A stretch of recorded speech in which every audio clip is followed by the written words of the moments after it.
wheels to ever have enough time to play at all. You know everybody wants to walk in someone else's shoes. Everyone's forgotten who they are. Such a grind. Getting started on painting up some details. I've got some stuff over here already fairly close to being finished. I just need to do probably some washes and some more highlighting on some of these things. All these barrels here, I need to weather up, just some washes and stuff. I've got this here just as a reminder that I need to put it together and do a few more things on it, because I keep kind of putting this on the back burner for some reason. I've got my cigar store Indian here. I've actually got two of these and I haven't decided which one I like best. I think this one's probably more accurate for a cigar store Indian than this one, but he's got a little more detail and I think might paint up a little bit better. I've got some wheels and tires, and I've got a number of grain sacks and pallets, and I've got some more steam articles. I'm assuming these are things that go on engines. They came in this big bag of brass details that I got offline. Got that on eBay for about 20 bucks. And this is what I'm gonna make junk piles out of.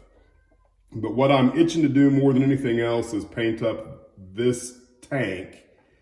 I'm gonna try some techniques I've never tried before and kind of show you what the result was after I finish each technique. So what I'm gonna try and go for, and I apologize for the length of this intro, but once upon a time, I used to pump mud down a disposal well, mud and salt water. My dad blew up the disposal well. I mean, literally blew it up. I think every tank, but maybe 2 or 3 caught on fire. It was a pretty big disaster. He was lucky enough to come away with his life. But the end result was we had storage tanks that had unique coloring to them as a result of being caught on fire. I don't have any pictures of those tanks, and I can't find any pictures of those tanks or anything like it online. But that's what I'm going to try and model this, as if this tank at one time in its life had caught on fire. You know, when Dad blew up the disposal well, all the tops blew off of the top of the tanks. I'm not going to try and blow the top off, but I think I will maybe put some kind of hole up here in the top to where you could see that that's the reason why the fire only happened from about this ring up. It's going to be an experiment just to see if I can get away with it. So the first step after priming it dark gray was to go in with the sponge and just kind of make a ring of white. It's off-white, just a little off-white on both the top and right around there. And of course the idea here is that the metal got hot enough that it created some discoloration. So we'll see how this goes from here. So now I've gone in with AK's, I believe this is Shadow Rust, which is a really dark brown, just to try and create some rust. And I did this with a sponge, and I also did it by speckling, by flicking the paintbrush over across the top of a toothpick, which I don't know if that really shows up in here at all, but on to the next color. I went back in with a little more of the darker brown color, just to kind of create more of a rusted metal look. I'm not sure that I like the look. And then I also came in with some light rust color, and I actually added just a little bit of yellow to it because I thought it was a little too orange, and kind of tried to create a few streaking effects. I don't know. I think I'm getting ready to go ahead and try adding some AK rust streaks. It's an enamel wash, and kind of see how that goes. So this is what I've got so far. Truth be known, I think my dark brown ring probably doesn't look too natural, but I think it's gonna work. I think the next step now, and I probably should have done this first, I don't know, this is all an experiment, is I've decided I want the original color of the tank to be green. So now I'm gonna work on getting the area from that top ring there down to the bottom painted green. I've done the best I could to kind of blend the green up into the rust. And I'll tell you, it was not my intent to make only that top ring rusted. In fact, I deliberately tried not to do that, but somehow or another, I still ended up doing that. So anyway, you can see I've got some what's supposed to be chipping on the paint. That's the first step, is to go in with a much lighter tone than your base tone. And now I'm gonna go in with essentially the same color of brown that's the rust, and kind of fill in the green areas, the light green areas. You can see I've gone in with the red-brown color, the same color that I used up top to create the rusty metal. And all I did was try and go in and not cover up all of the lighter green chipping. And you know, some places you can do that well, and some places you can't. But it's a technique. It's the first time I've ever tried it. And I think, you know, the biggest issue is I used the sponge up towards the top, which made it very difficult to control. So what I did with the paintbrush, I think worked out pretty well to come back in and fill in later. So now I'm gonna put some rust streaks back in it and see what that looks like. I know I said I was gonna use some streaking grime next, but instead, what I did is I went in with some oils, and I tried an oil dot filter method, and it worked. It's definitely a technique I'm gonna have to continue to get better at. Basically what it ended up, I added about 4 different colors: white, a beige, a dark brown, and a black, and well, I guess that was all the colors I used, now that I think about it.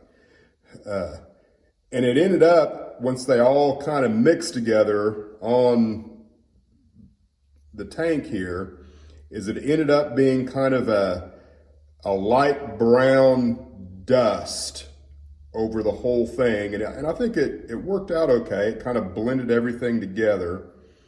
You can tell that I didn't do it on this front plate here.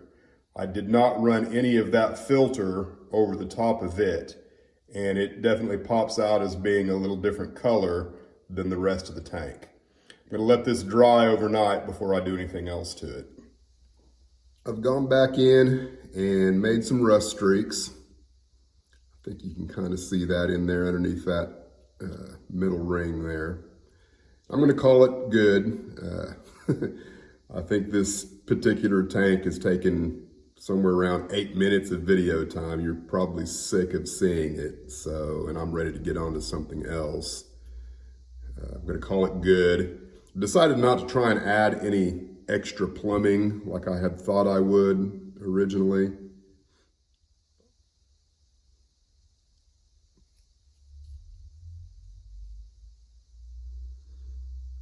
So now I'll move on to something else. I've finished up the jib crane here. Had a lot of problems with it, just if you actually end up getting this model. I'll tell you, the plastic is extremely brittle. and it ended up breaking on me, I think, 4 different times. The pictures they showed of how it was supposed to be rigged wasn't really correct or accurate for the way one really would be. I have a little bit of experience in that, but you know, I wasn't going for precise realism. They provided a hook in the kit that looked really bad in my opinion, and it broke as I was messing with it. So I ended up going with this, which if you look at it long enough, you'll realize all it is a clasp for a necklace. And if you compare it to an HO dude, you know, yeah, it's enough to kill him dead if it accidentally landed on him, because it'd probably weigh about 500 pounds. But just casually looking at this on the layout, I think it's gonna work pretty good. So one task complete. So I've got lots more details painted up here, and all of these will go with oak burrow hay and grain. And then these back here, I haven't quite decided exactly where they're gonna go. They'll probably be divided, you know, on a few front porches here and there. Now these back here will probably go on the loading dock of Leyland Son, or possibly on a flat car on its way to Leyland Son. And then of course you got Elijah back here, the cigar store Indian.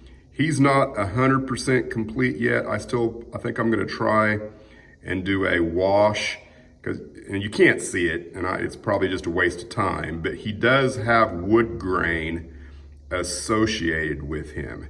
So even zoomed in, you can't really see any detail about the wood grain, but I'm gonna give it a shot anyway. And then I've got a fisherman there, and if you remember the polar bear from a previous video that kind of found his way in accidentally, he's gonna be a grizzly that might be sneaking up on the fly fisherman in the river.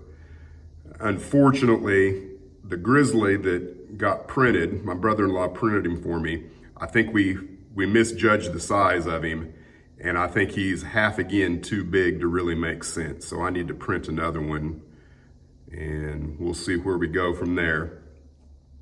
I've got some of the details put in oak burrow hay and grain. And of course, what I'm going for here is proof of life. Just something that you can kind of look off in there and go, oh, hey, there's something going on in there. I've got a light added in to the top of the roof that should help, you know, kind of illuminate everything so you can see that something's going on in there. And originally I had planned on doing some signage for this building, and eventually I probably will. I can't come up with a concept yet that I'm satisfied with.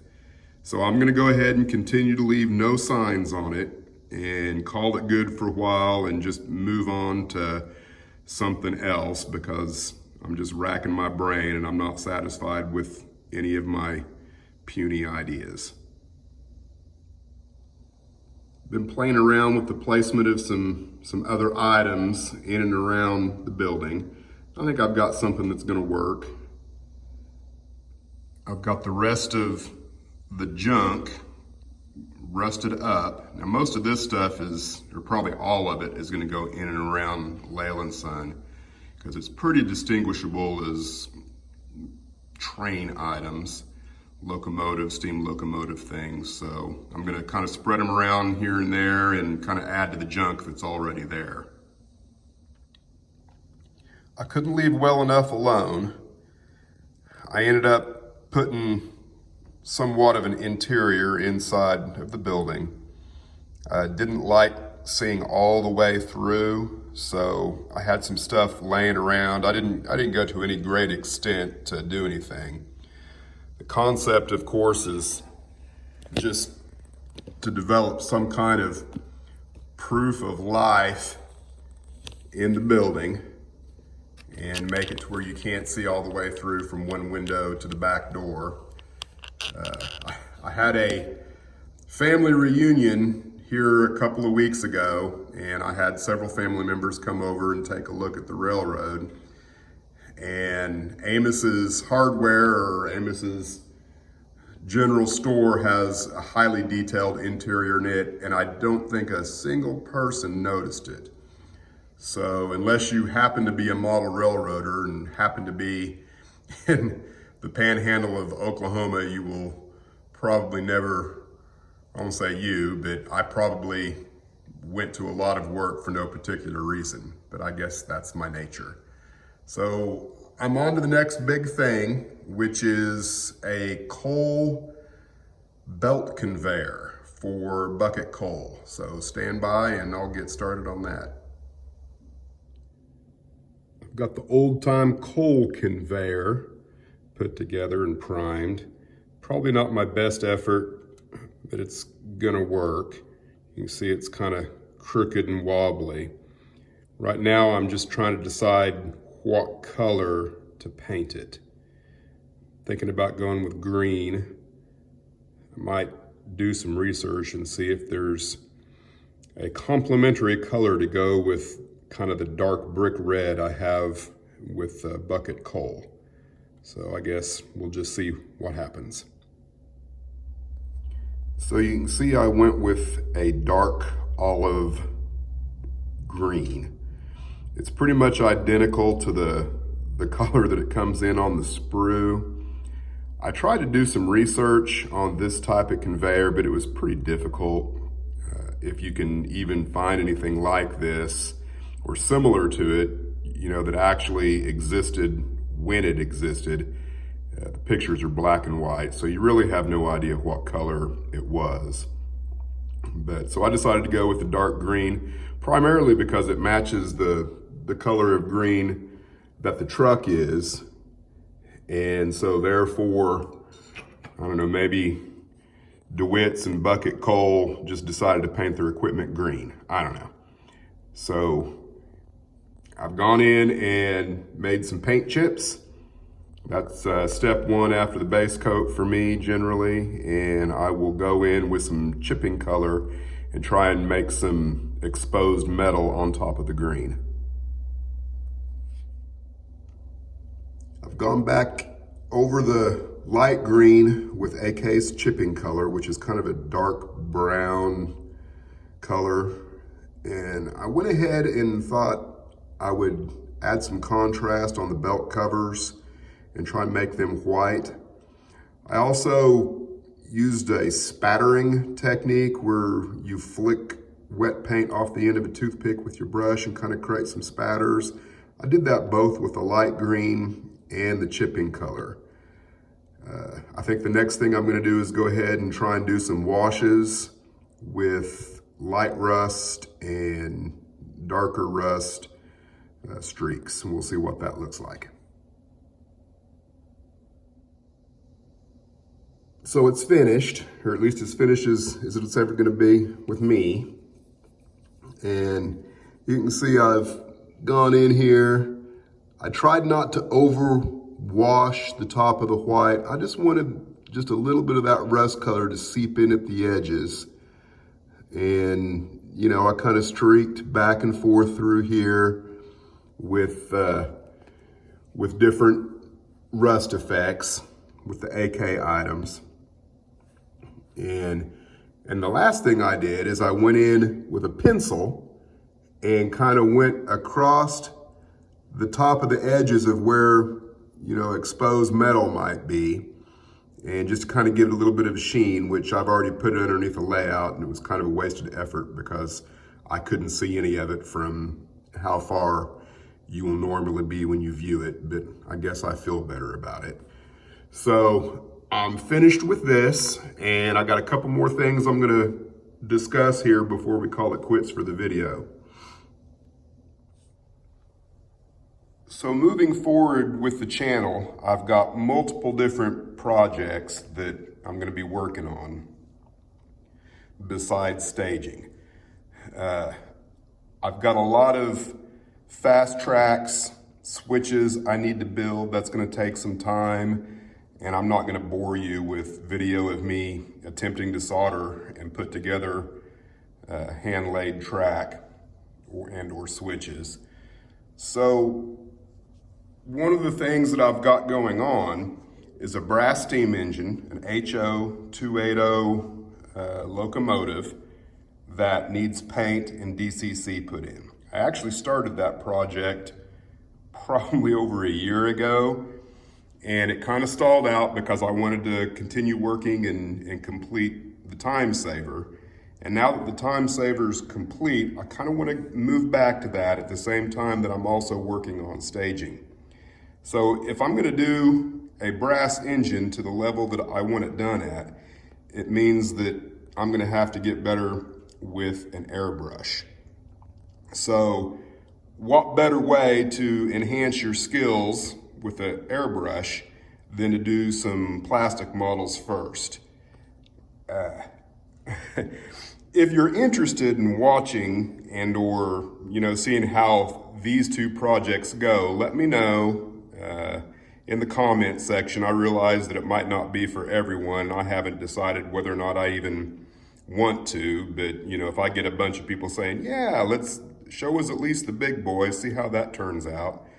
Just let me know in the comments. For now, I'm gonna call it quits for this video, and the next video will have lots of pictures, still pictures of the completed time saver. So be looking forward to that one. I won't do any commentary at all on it. It'll just be pictures of the finished module.